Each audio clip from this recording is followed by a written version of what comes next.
Security Council says it is time for military intervention in Mali. It's calling for a specific plan within 45 days to flush out armed groups who've taken over the northern part of the country.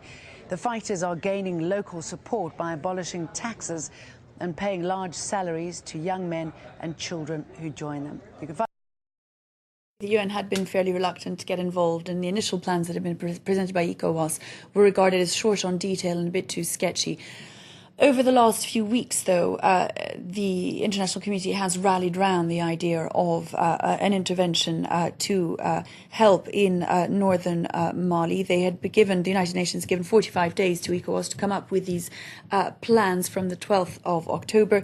That's exactly what they've done. These latest plans are quite detailed. They present a plan, a 6-month plan, the idea being that once this is approved by the United Nations by the end of November or early December, there would be, first of all, a phase of training the troops, consolidating the power of the Malian troops in the south of the country, preparing them for what was to follow, negotiating with some of the groups in the north, possibly only resorting to actual force, perhaps a few months down the line. But the whole process will be kicked off end of November, early December, when the United Nations more than likely approves this latest version of ECOWAS' plan to intervene militarily in the north of Mali.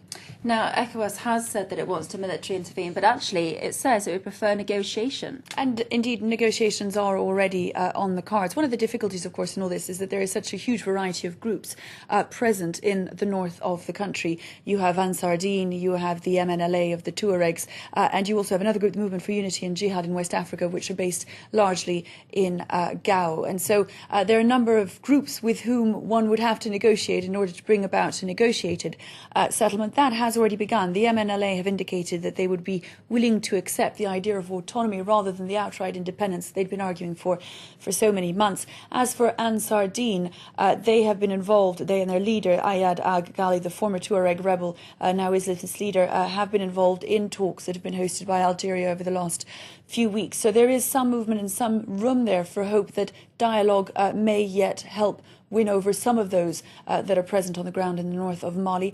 What's most certain, though, is that the hardest line foreign-led Islamist troops that are believed to be in the north of the country will have to be ousted militarily, although once the others had been got rid of, the idea is that would no doubt happen much more easily.